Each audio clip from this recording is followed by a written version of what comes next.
नमस्ते मेरे प्यारे बच्चों। हम लोग अपने पिछले कक्षा में इकाई 5 तंतु से वस्त्र तक के बारे में चर्चा कर रहे थे, जिसमें हमने पादप रेशे के बारे में आपको बताया, जांतव रेशे के बारे में बताया, और फिर हमने क्या देखा था कि किस तरह से सूती कपड़े बनाए जाते हैं, है ना। हमने पटसन, कपास आदि के बारे में हमने पढ़ा कि रेशेदार पौधों के उत्पादन के लिए किस प्रकार की भूमि की जरूरत होती है, किस प्रकार की जलवायु की जरूरत होती है, और किस तरह की मिट्टी, है ना, वर्षा कैसे होती है, यानी कितनी वर्षा चाहिए, यानी किस प्रकार की क्या चाहिए, मौसम की जरूरत होती है। तो हमने जूट और कपास के बारे में चर्चा कर लिया। अब हम बात करते हैं सूती धागों की कताई। तो वस्त्र बनाने से पहले कपास या जूट के तंतुओं को धागों में परिवर्तित किया जाता है। किसमें परिवर्तित किया जाता है? धागों में। इस प्रक्रिया को समझने के लिए हम लोग क्या करेंगे, स्वयं धागा बनाने का प्रयास करें, यानी हम देखते हैं, ठीक है, किस तरह से प्रयास करते हैं, किस तरह से हम लोग धागा बनाते हैं। तो इसके लिए आपके किताब में एक चित्र दे रखा है, जरा आप उसे देखिए। चित्र 5.7। सारे बच्चे जरा उसे निकाल लीजिए और देखिए। आपके किताब में एक चित्र दे रखा है, हम देखते हैं इसमें क्या दे रखा है। ये देखो, रुई से धागा, ये देख रहे हो ना, रुई से धागा। तो इसके लिए क्या कर रहे हैं, एक हाथ में कुछ रुई पकड़ी है। क्या पकड़ रखा है? एक हाथ में कुछ रुई पकड़ रखा है, थोड़ा सा रुई ले रखा है। दूसरे हाथ के अंगूठे से, दूसरे हाथ के अंगूठे से क्या कर रखा है, अंगूठे तथा तर्जनी के बीच में कुछ रुई को चुटकी से पकड़ लिए। देखिए, ऐसे चुटकी से ऐसे क्या कर रखा है, उसको पकड़ रखा है, और धीरे धीरे रुई से बाहर, रुई से क्या कीजिए, ऐसे धीरे धीरे धीरे बाहर की तरफ खींचिए, तथा रेशों को लगातार ऐंठते रहिए, यानी ऐसे से आप लोग इसको ऐंठते रहेंगे और इसको क्या है, ऐसे खींचते रहेंगे। इसे दो भागों में बांट दीजिए। पहला भाग को आप ऐसे ही रहने, तो पहले क्या कीजिए, पहले भाग को ऐसे ही रहने दे, और दूसरे भाग को ऐंठते हुए धागे के रूप में बदल दीजिए। देख रहे हो ना, इस चित्र में किस तरह से दे रखा है कि दूसरे भाग को क्या कर रखा है, धागे के रूप में कर रखा है। दोनों भागों को बारी बारी से, दोनों भागों को क्या करना है, बारी बारी से खींच कर तोड़ने का प्रयास कीजिए। जब आप इसको तोड़ने का प्रयास करोगे तो आप देखेंगे कि रेशे के अधिक ऐंठे हुए भाग को तोड़ने में दूसरे की अपेक्षा अधिक बल लगाना पड़ता है। यानी जो रेशे को तोड़ते हो उससे अधिक किसमें आपको बल लगाना पड़ता, जो आपने ऐंठ रखा है, ऐंठ के जो आपने धागा से खींचकर बना रखा है, उसको तोड़ने में आपको क्या लगेगा, ज्यादा बल लगाना पड़ेगा। इसका अर्थ हुआ, क्या हुआ इसका अर्थ, कि ऐंठने से रेशे, यानी रेशे क्या बोलते हैं हम उसे, तंतु की मजबूती बढ़ जाती है। तो क्या पता चलता है इससे, कि ऐंठने से क्या पता चलता है, कि ऐंठने से, ऐंठने से रेशे, रेशे जिसे हम क्या बोलेंगे, तंतु।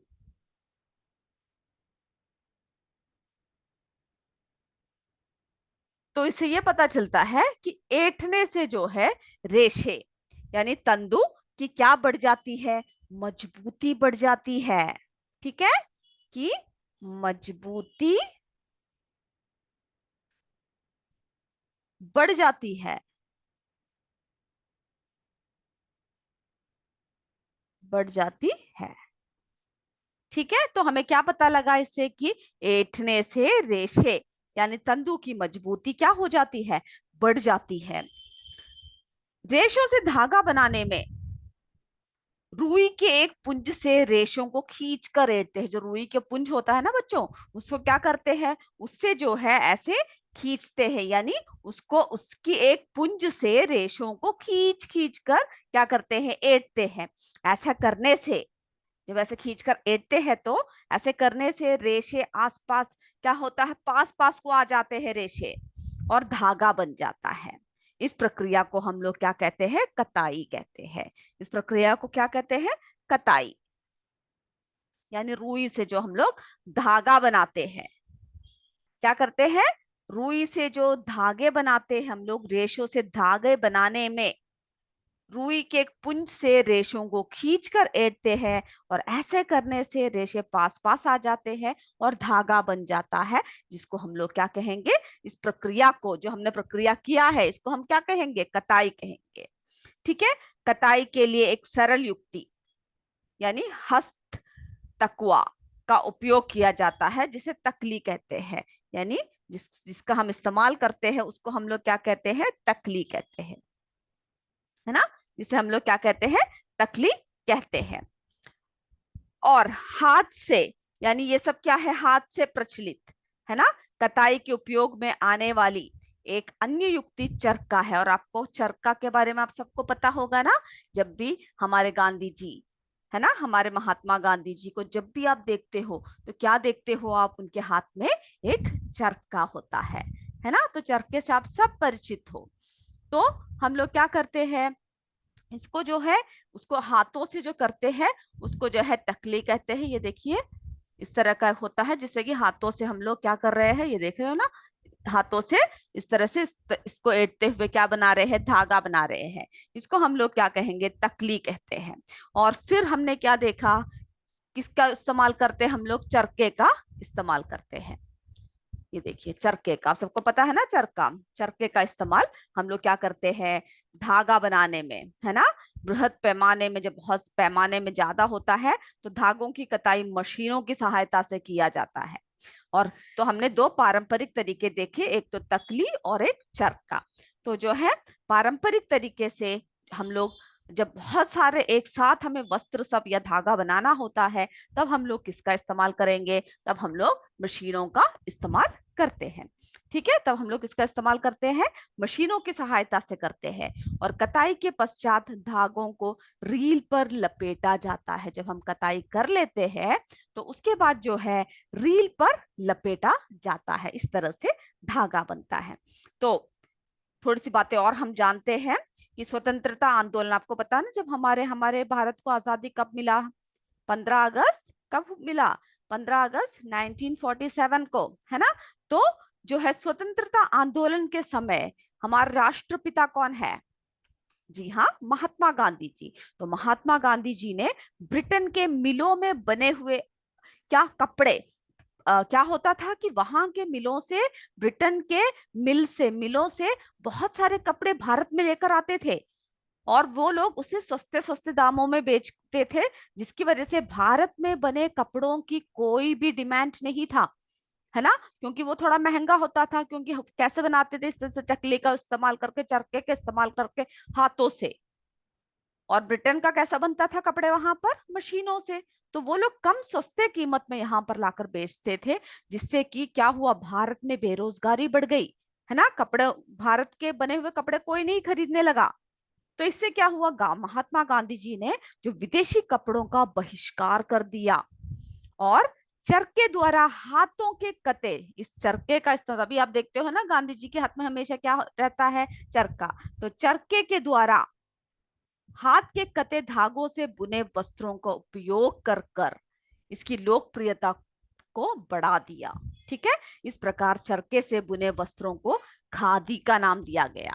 तो खादी वस्त्र किससे बने होते हैं, चरखे से। तो यानी गांधी जी ने क्या किया, ज्यादा लोकप्रियता किसके तरफ बढ़ाया, चरखे की तरफ, यानी देश में बने हुए वस्तुओं को, है ना, देश में बने हुए वस्तुओं की तरफ ज्यादा बढ़ाया। और इसको क्या हुआ, जो चरखे से बुने हुए वस्तुएं हैं, जो वस्त्र है, उन्हें किसका नाम दिया, खादी का नाम। ठीक है, कभी भी देखते होंगे ना आप कि आपके पापा मम्मी सब क्या है, खादी कपड़ों का इस्तेमाल करते हैं, है ना, खादी के कुर्ते सब होते हैं, तो खादी का नाम दिया।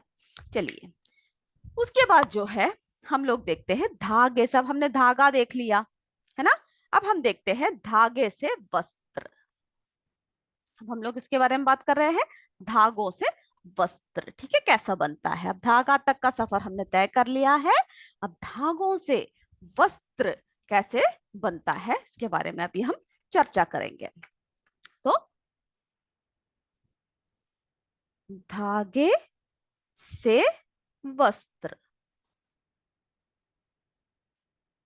धागे से वस्त्र, इसके बारे में अभी हम चर्चा करते हैं।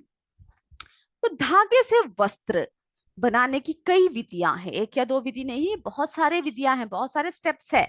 इसमें से प्रमुख है बुनाई और बंदाई। क्या है प्रमुख?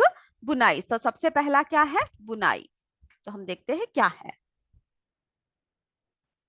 अभी हम लोग क्या कर रहे हैं, धागे से किस तरह से वस्त्र बनाया जाता है। तो उसमें सबसे पहला है बुनाई। तो मोटा सूती कपड़ा, दरी, जूट का भोरा तथा चटाई को ध्यान से देखिएगा। कभी कभी जब आपको कपड़े मिलते हैं तब आप क्या कीजिएगा, मोटा जैसे कि सूती का कपड़ा होता है, या फिर दरी होती है, या फिर जूट का बोरा होता है, या चटाई, उसको अगर आप ध्यान से देखोगे तो क्या आपको कोई समानता दिखाई देगी? है ना? अगर हैंड लेंस की सहायता से अगर आप देखोगे तो इसमें बुने आड़े व खड़े धागों पर ध्यान दीजिएगा। जैसे कि आपके इसमें क्रियाकलाप है ना, एक में आपने देखा था, जैसे कि आपने देखा ना इस तरह से, जब सबसे पहला क्रियाकलाप हमने देखा था कि किस तरह से वस्त्र, जब हमने किसका इस्तेमाल किया, हैंड लेंस का इस्तेमाल किया, उसमें हमने देखा कि किस तरह से जो है लेंस को इस्तेमाल करके हमने क्या देखा कि सबसे पहला उदाहरण जो आपको दिखाया था, है ना, कि ये देख रहे हो ना, हैंड लेंस का जब हमने इस्तेमाल किया तब क्या देखा कि छोटे छोटे छोटे, है ना, किस तरह से लाइनें इसमें लगे हुए हैं, कई पतली पतली पट्टियां किस तरह से लगे हुए हैं। तो हमने ये इसमें देखा। चलिए, अब जो है हम लोग क्या करेंगे कि किस तरह से, है ना, बुनाई। आप जब जिस तरह के मोटे कपड़ों को जब आप देखोगे तो आप इस तरह से देखो, उसमें धागे ऐसे लगे हुए आपको साफ अगर नजर ना आए तो हैंड लेंस का इस्तेमाल कर कर अगर आप उसको देखोगे तो क्या होगा कि कई धागे यानी कई लाइनें आपको उसमें दिखेगी। तो पुराने कपड़ों से पतली पतली कई पट्टियां लंबाई में काट लीजिए। आप क्या कीजिए, कोई भी एक पुराना कपड़ा लीजिए, उसमें क्या कीजिए, उनके धागों का से उसके कपड़ों को क्या कीजिए कि लंबाई से काट लीजिए। कुछ पट्टियों को समांतर ढंग से सजाकर रख दीजिए और दूसरी पट्टी को समांतर पट्टियों में से एक पट्टी के ऊपर तथा बगल वाले पट्टी के नीचे से गुजरते हुए पिरोते जाइए। यानी इस तरह से लंबे आकार में काट दीजिए, छोटे आकार में काट दीजिए, फिर उस तरह से क्या कीजिए, उसके एक दूसरे के ऊपर से पिरोते हुए जाइए। तो क्या हुआ, जब आप इस तरह से उसको पिरोते जाएंगे तो इस प्रकार क्रम से कई पट्टियों का यही क्रिया दोहराते जाइए, है जो आपके चित्र में दे रखा है। चित्र 5.10 में जो दे रखा है, देख रहे हैं ना किस तरह से उसमें बुनाई किया जा रहा है। तो उसमें क्या होगा, उसमें जब हम लोग पट्टियों का से व्यवस्थित करके क्या करते हैं, उसकी बुनाई कर रहे हैं, ऊपर नीचे करके जब उसे बना रहे हैं, तब क्या है, इस प्रकार आप एक छोटी चटाई तैयार कर सकते हैं, है ना। तो हमारी एक छोटी चटाई क्या है, ऐसे बनाने से तैयार हो गई है। और इसी प्रकार आप रंगीन कागज की पट्टी, जैसे कि आप रंगीन कागजें देख रखे हैं ना, A4 शीट जो पेपर जो रंगीन होते हैं, उसके भी पत्तियों का ऐसे से क्या कीजिए, एक आकृति काट लीजिए, दूसरे आकृति काट लीजिए और उसको उस तरह से बुनते हुए जाओगे। अगर आप उसको क्या करोगे, उसकी बुनाई करोगे तो आपको भी इसी तरह की एक सुंदर सा, है ना, सुंदर सा वस्त्र की तरह, आपको एक चटाई की तरह आपको मिलेगा। तो उससे भी हम क्या बना सकते हैं, चटाई बना सकते हैं। तो धागों के दो सेटों को आपस में व्यवस्थित करके वस्त्र बनाने की प्रक्रिया को क्या कहते हैं, बुनाई कहते हैं। वस्त्र बनाने की प्रक्रिया को क्या कहते हैं, बुनाई कहते हैं। तो हमने क्या देखा, क्या है बुनाई, धागे, है ना, धागों के दो सेटों को क्या है बुनाई। इन सबको आप लिख भी लीजिएगा, धागों के दो सेटों को सेटों को क्या करेंगे, सेटों को आपस में व्यवस्थित, है ना, आपस में व्यवस्थित,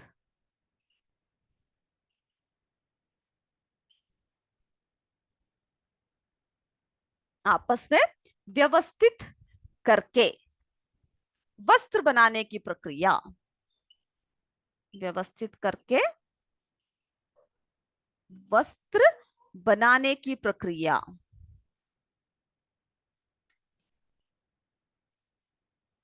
की प्रक्रिया को क्या कहेंगे हम लोग,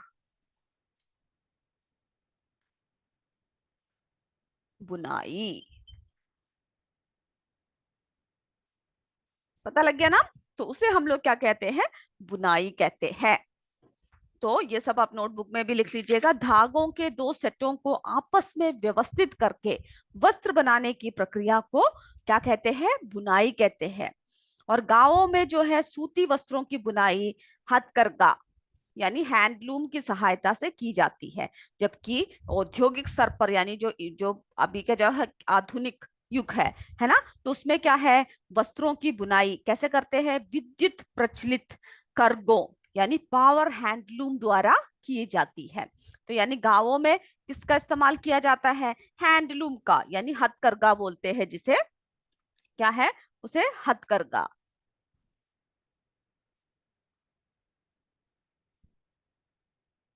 है ना, जिसे हम लोग क्या बोलेंगे, हैंडलूम बोलेंगे।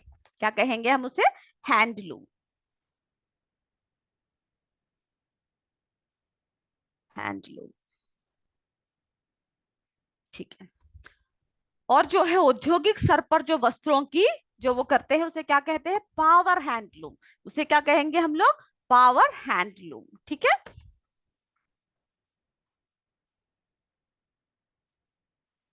औद्योगिक स्तर पर जो हम लोग करते हैं, जो विद्युत प्रचलित कार्गो से जो करते हैं उसको क्या कहेंगे, पावर हैंडलूम,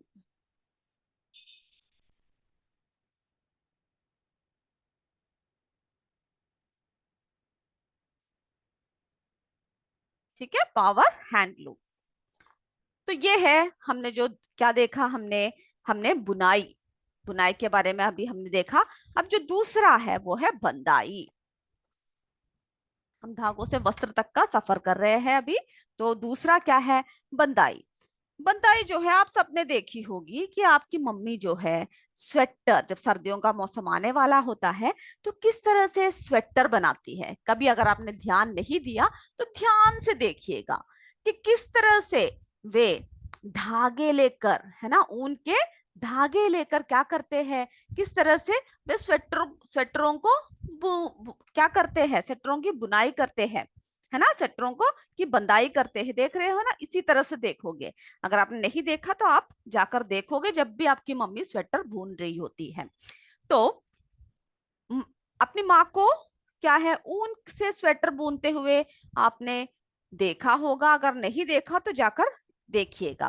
किसका इस्तेमाल करते हैं, जिन लोगों ने देखा है, बुनाई करते समय दो सलाइयों की सहायता से, ये देख रहे हो ना, दो सलाइयों की सहायता से एक धागे को बुन जाता है। यानी कि एक धागे से कैसे बुना जाता है, इस तरह से एक धागा हाथ में ले रखा है और क्या किससे कर रहे हैं, दो सलाइयों की, इससे वो क्या करते हैं, स्वेटरों को की बुनाई करते हैं। और कभी आपने फटे हुए मोजे, यानी कभी आपके मोजे फट जाते हैं या बनियान फट जाते हैं, तो बनियान के किसी धागे को खींच कर देखा है, जो फटे हुए हैं, ये नहीं कि अच्छे बनियान को खींच के फाड़ दिया, ठीक है। तो अगर कभी मोजे फट जाते हैं या बनियान फट जाता है तो कभी खींच के देखा है, ये धागा खींचने पर पूरा वस्त्र उधड़ता हुआ जाता है। यानी कभी मोजे का, अगर आप एक, या फिर स्वेटर का अगर एक धागा आपने खींच दिया, तब क्या होगा, पूरा वस्त्र ही उधड़ता हुआ जाएगा। ठीक है, इस प्रकार एकल धागे से वस्त्र बनाने की प्रक्रिया को बंदाई कहते हैं। यानी ये देख रहे हो ना, ये एक धागा है, इस धागे का इस्तेमाल करके क्या कर रहे हैं, बंदाई कर रहे हैं। तो जो एक धागे का इस्तेमाल करके जो वस्त्र बनता है उसे हम लोग क्या कहते हैं, उसे हम लोग बंदाई कहते हैं। ठीक है, एक धागे का इस्तेमाल कर कर जो वस्त्र हम लोग बनाते हैं, तो बंदाई क्या है, एकल यानी एक,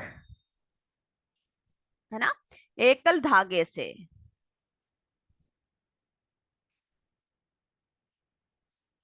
एकल धागे से वस्त्र बनाने की प्रक्रिया,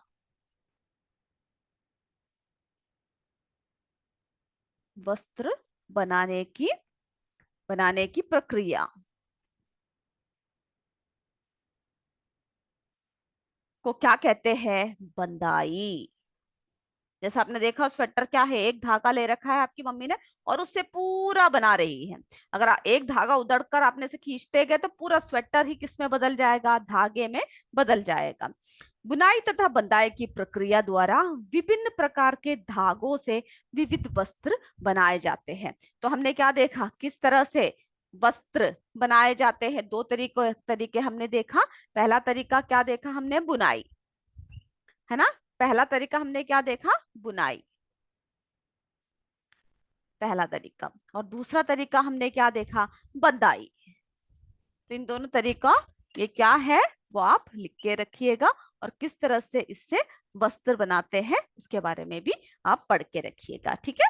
तो दो तरीके से हमने देखा। अब हम क्या करेंगे? जो वस्त्र है, वस्त्र के इतिहास के बारे में जरा पढ़ेंगे, क्योंकि हर चीज का क्या होता है? एक इतिहास होता है ना बच्चों? एक हिस्ट्री होती है। हम सबका भी क्या है? एक इतिहास है। तो इसी तरह से किसका भी इतिहास है? वस्त्र का भी इतिहास है। तो हम लोग अब वस्त्र सामग्री के इतिहास क्या किसके बारे में पढ़ रहे हैं? वस्त्र सामग्री का इतिहास, यानी उसकी हिस्ट्री, ठीक है। तो प्राचीन काल से ही, जैसे कि आपको पता है आदि मानव, है ना, जब प्राचीन काल, आपने कभी सोचा है कि वे सब किस प्रकार के वस्त्रों का इस्तेमाल करते थे? है ना, किस सामग्री का इस्तेमाल करते थे? तब मशीनें कुछ भी नहीं थी, है ना, इस तरह के धागे कुछ भी नहीं थे। तब वे लोग किस तरह के वस्त्रों का इस्तेमाल करते थे? तो आपको पता है आदि मानव, जो हमारे पूर्विक यानी हमारे जो पूर्व मनुष्य यानी आदि मानव, जो पूर्वज है हमारे, वो पारंपरिक मानव गुफाओं में कैसे रहते थे? गुफा, है ना, गुफाओं में या उष्ण क्षेत्रों में रहते थे, क्योंकि सर्दी से बचाव के लिए, जंगली जानवरों से बचने के लिए वो लोग गुफा में रहते थे, या तो पेड़ के ऊपर रात को बैठे रहते थे, है ना। और उष्ण क्षेत्रों में यानी गर्मी वाले क्षेत्रों में वो रहते थे, क्योंकि वहां का मौसम गर्म था। तो उन्हें क्या चाहिए? पहनने के लिए कपड़ों की आवश्यकता उस समय पर नहीं थी, क्योंकि आपने देखा होगा जब भी आप आदि मानव के को देखते होंगे तो वो लोग क्या है, कपड़े उनके ऊपर नहीं होते थे, क्योंकि या तो फिर वो लोग कोई पत्तों का सब इस्तेमाल करके क्या करते थे? कपड़े सब बनाते थे। और उसके बाद फिर क्या हुआ? विकास के क्रम में आग की खोज के बाद, जब आग की खोज हुई, आपको पता है ना, धीरे धीरे एक एक चीजों की खोज हुई है। तो आग की खोज के बाद मानव ने विभिन्न वास स्थानों जैसे ध्रुवीय, पर्वतीय, मरुस्थलीय, ठंडे क्षेत्रों में सब बसना आरंभ कर दिया। तो आग, आग की खोज, जिन्होंने क्या कर दिया, जिसने क्या कर दिया? मानव का जीवन बदल दिया। वो ठंडे प्रदेशों में भी रहने लगे, क्योंकि आग से क्या कर सकते थे? वे गर्मी हासिल कर सकते थे, है ना। फिर क्या हुआ? वहां पेड़ों की पत्तियां, छाल या जंतुओं की खाल का प्रयोग कर कर वे शरीर को गर्म करने लगे, यानी जो जानवरों को मार देते थे उसकी खाल जो बच जाती थी वो सुखाकर वो क्या करते थे? लपेट लेते थे, या फिर पत्तियों को एक साथ क्या करते थे? वो लोग चिपका कर या लकड़ी से ऐसे भून कर वो क्या करते थे? अपने ऊपर लगा देते थे। उसके बाद फिर क्या हुआ? कृषि आरंभ हुई। तब मनुष्य जो है एक स्थान पर पहले नहीं रहते थे, एक जगह से दूसरी जगह, जैसे जैसे भोजन खत्म हो जाता वे दूसरी जगह चले जाते थे। तो कालांतर में मानव ने कृषि कार्य आरंभ कर दिया। फिर जब कृषि आरंभ हुई तब क्या हुआ? वे लोग कृषि को छोड़कर इधर उधर नहीं भाग सकते थे, है ना। तो कृषि जब शुरू हुई तब उन्होंने क्या किया? घासों और पतली पतली टहनियों को भूनकर चटाइयों तथा डलियां बनाना क्या कर दिया, सीखा। और पेड़ की लताओं तथा जंतुओं के ऊन अथवा बालों को आपस में ऐंठन देकर क्या कर दिया उन्होंने, लंबी लड़ियों बनाना शुरू कर दिया। तो जब उन्होंने कृषि आरंभ कर दिया तब क्या हुआ, जानवर भी उनके पास होते थे, तब उन्होंने जंतुओं के ऊन का इस्तेमाल कर उसको भी इस तरह ऐंठ ऐंठ कर वो लोग क्या करते थे, लंबी लंबी लड़ियां बनाना शुरू कर दिया। और इस तरह से वो धीरे धीरे क्या हुआ, कपड़ों की तरफ आविष्कार होता गया, है ना। आज भारतवासी रुई से बने वस्त्र पहनते थे, जो गंगा नदी के निकटवर्ती क्षेत्रों में उगाई जाती थी। यानी गंगा, यानी क्या चाहिए, पानी चाहिए। तो जो है तब भारतवासी कैसे करते थे, वहां के जब पहले के भारतवासी क्या करते थे, रुई के बने, यानी जो लोग रुई से बने वस्त्र वस्त्र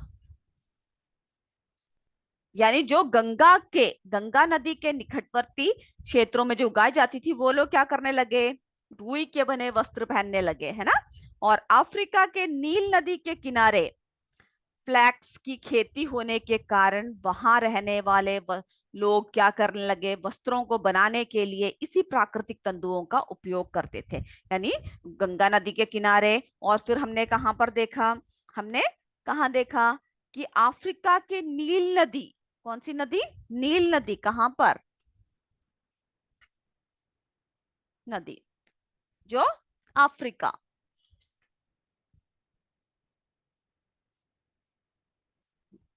अफ्रीका के नील नदी के किनारे क्या हुआ, फ्लैक्स की खेती होने लग गई। और वहां पर जो रहने वाले लोग थे, लोग क्या करते थे, वस्त्रों को बनाने के लिए इसी प्राकृतिक तंतुओं का उपयोग करते थे। कटाई व सिलाई का ज्ञात ना होने, उस समय क्या था, उन्हें पता नहीं था कैसे कटाई करते हैं, कैसे सिलाई करते हैं, बुनाई करते हैं, उन्हें पता नहीं था, उसका ज्ञान नहीं था उन लोगों को। वो ना होने के कारण मानव क्या करते थे, अपने शरीर को वस्त्र से विभिन्न ढंग से ढक लेते थे। यानी कोई जैसे कि अभी आप किसी ने साड़ी पहन रखा है, या किसी ने सलवार कमीज पहन रखा है, किसी ने स्कर्ट टॉप पहन रखा है ना, बहुत तरह के कपड़े हैं, किसी ने शर्ट पहन रखा है, पैंट पहन रखा है। तब क्या था, उन्हें इन सब का ज्ञात नहीं था, और सिलाई कटाई आदि नहीं था। तो वो लोग सिर्फ वस्त्र को जिस जिस तरह से उन्हें वो बना लेते थे, या जिस तरह से उन्हें वो काट लेते थे, उस क्या करते थे, उसको अपने शरीर पर लपेट देते थे, ढक देते थे।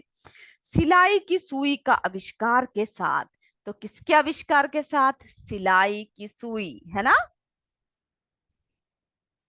तो इस तरह से वस्त्र का धीरे धीरे, है ना, आविष्कार हुआ। सिलाई की सुई के आविष्कार के साथ मानव ने वस्त्रों की सिलाई करके पहनने के लिए कपड़े तैयार किया। तो किसके आविष्कार के साथ, सिलाई की सुई के साथ, है ना, मानव ने क्या कर दिया, वस्त्र की वस्त्रों को तैयार कर कर क्या कर दिया, पहनना शुरू कर दिया। और इस प्रकार सिले कपड़ों में भी बहुत सी विभिन्नताएं आ गई, है ना। आपने अगर ध्यान दिया होगा तो भारत में अब भी कुछ ऐसे परिधान है ना, ऐसी जगह है जहां पर बिना सिलाई से क्या किया जाता है, बिना सिलाई, यानी ऐसे परिधान है जिनका उपयोग बिना सिलाई के किया जाता है। जैसे साड़ी, साड़ी को आपने देखा होगा, उसमें कोई सिलाई नहीं, एक लंबा सा कपड़ा है ना, जिसको हम लोग क्या है, एक तरह का साड़ी की हम लोग बांध देते हैं। यानी उसमें आपकी, आपने अगर देखा होगा, आपकी मम्मी सब जब पहनते हैं तो उसमें ही वो लोग कई प्लीट्स निकालते हैं, है ना, एक पल्लू इधर को डालते हैं, एक ही कपड़ा, जैसे धोती है, एक ही कपड़ा, उसे हम लोग उसको हम लोग पहन, जैसे लुंगी है, पगड़ी है, उसको हम लोग सिर्फ बांध देते हैं। तो बिना सिलाई के अभी भी क्या है, कई ऐसे कपड़े हैं जिसको हम लोग इस्तेमाल करते हैं, जैसे साड़ी, धोती, लुंगी, पगड़ी आदि। तो परिधान के प्रकार, पहनने के ढंग से विभिन्न संस्कृतियों की पहचान होती है ना। कि आपने अगर देखा होगा, भारत में क्या है, कई जहां जहां पर अलग अलग राज्यों में जो लोग रहते हैं, अलग अलग प्रकार के कपड़े पहनते हैं, है ना, विभिन्न संस्कृतियों की पहचान होती है। और हमारे जो है संस्कृति आधुनिक वैश्वीकरण के दौर में वस्त्र के संदर्भ में सभी संस्कृतियों का आपस में मिलन होने लगा है। और अभी क्या है, अभी ऐसा नहीं है कि साड़ी सिर्फ कई किसी और किसी भी राज्य के लोग पहनेंगे, हम लोग नहीं पहनेंगे। हम लोग क्या कर रहे हैं, अभी अभी हर तरफ एक जैसा ही कपड़े का बोलचाल चल रहा है ना। ये हमारी एकता की पहचान है। तो बच्चों, हमने इस पाठ में क्या क्या पढ़ा कि वस्त्र धागों से बनते हैं जिन्हें तंतुओं या रेशों से बनाया जाता है ना। फिर कपास पौधों के बीज से तथा पटसन के तनों से क्रमशः रुई तथा जूट के रेशे प्राप्त किए जाते हैं। इन्हें हम लोग कैसे रेशे बोलते हैं, प्राकृतिक रेशे बोलते हैं। और रेशे तंतुओं की कताई के पश्चात धागा बनता है। ये सब हमने पढ़ा है ना। कई रेशे तंतुओं को ऐंठ कर मजबूत धागा बनाने की प्रक्रिया क्या कहलाती है, कताई कहलाती है। और धागों की बुनाई और बंदाई से क्या बनता है, वस्त्र बनता है। धागों के दो सेटों को आपस में व्यवस्थित करके क्या बनाते हैं, वस्त्र बनाने की प्रक्रिया को हम लोग क्या कहते हैं, बुनाई कहते हैं। ये सब हमने इस पाठ में पढ़ा है ना। इस इकाई में हमने ये सारी बातें पढ़ी। और एकल धागे से वस्त्र बनाने की प्रक्रिया को बंदाई कहते हैं। और कपास गोलकों से रेशे युक्त कपास की बीज को पृथक करने की प्रक्रिया कपास ओटना कहलाती है। और पटसन के तने को रुके हुए जल में कुछ दिनों तक रखकर जूट के रेशों को ढीला करने की प्रक्रिया रेटिंग कहलाती है। तो ये सारी बातें हमने इस पार्ट में पढ़ा, इस इकाई में पढ़ा। तो आप इन सबको एक दो बार आप क्या करोगे, आप अपने इकाई तंतु से वस्त्र तक पढ़ोगे और उसकी सारी इंपॉर्टेंट बातों को आप क्या करोगे, अपने नोटबुक में लिख कर आओगे। तो आज की कक्षा हम यही समाप्त करते हैं। जय विद्या शक्ति, जय हिंद, जय भारत। धन्यवाद मेरे बच्चों।